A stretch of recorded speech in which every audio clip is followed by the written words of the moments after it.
I'm with you in Omaha, Nebraska, and it's 6 o'clock. And so appropriate for me to wish you all Shabbat Shalom, because the sun has gone down and our holiday has started. And as a matter of fact, tonight is Shabbat Shira, which is a festival of song and really a joyous night for us. And we just came off of a holiday of Tu B'Shvat, which is the celebration of the trees, literally, or the earth. And so may we feel grounded and rooted together tonight as a community, and to learn from each other and to realize that from that grounding comes strength. And also it connects us, the way that the trees connect and speak to each other underground.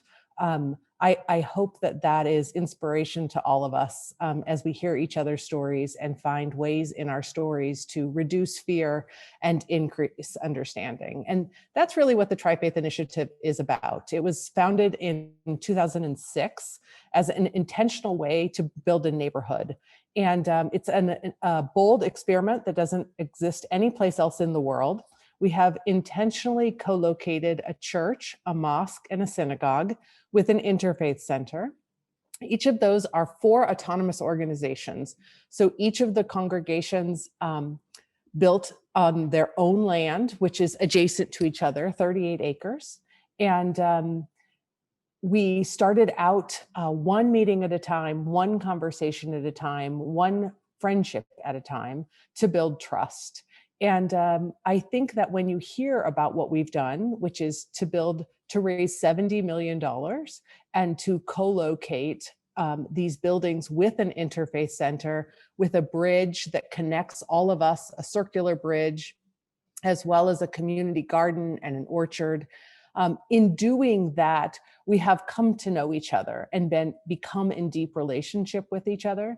And at the same time, we have created a place where we each honor our own tradition and our own way to know our faith, and realize that we are stronger in knowing each other, but the bigger our tent is, the safer we are. And that model of coexistence has become part of our mission. So our mission for 15 years was to co-locate. And as of July of this year, we finished the 4th building and moved in, even in the midst of COVID.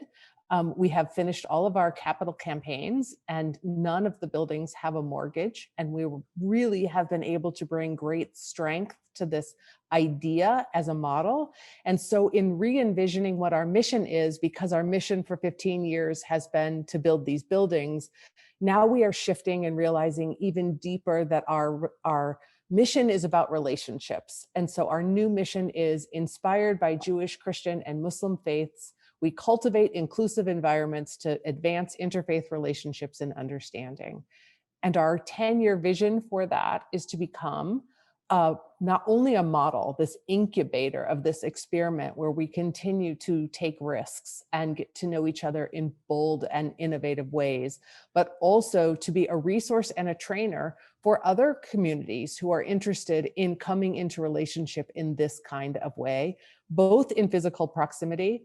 But if 2020 has taught us anything, one of the things that it has taught us is to isolate the virus, but not people.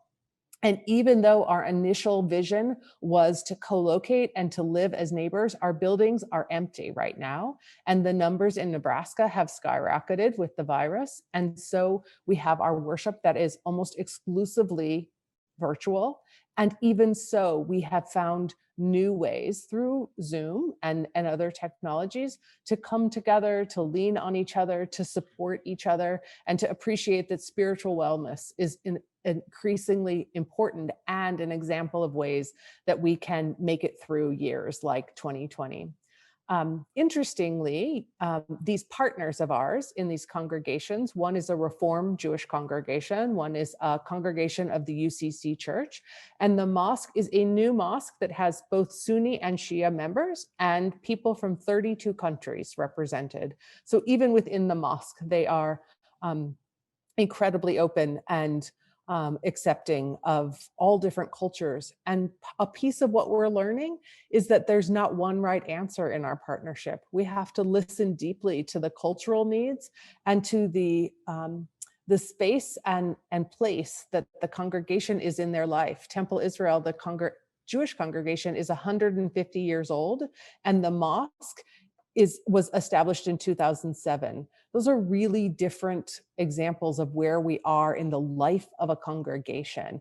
And so how do we learn from each other? What is exciting about the mosque's ability to bring together this group of people with a different intersectional identity than people with a very insular identity within the synagogue? And how can each of those things bring strength to our understanding of each other? And how can we realize that this is an opportunity for us to bring in people, particularly people like my children, who look at faith and the institution of faith with lots of questions, but yet love in their heart and seeking in their mind. They are seeking a community of meaning, but they are balking at the institution of religion. And so how can Tri-Faith be an example that is enticing and exciting, and as I said, bold? And so our idea is that we want to build bridges of understanding through narratives and through shared action and through advocacy. And that's generally the focus of our work. And we're very proud to be the first and only of its kind in the world.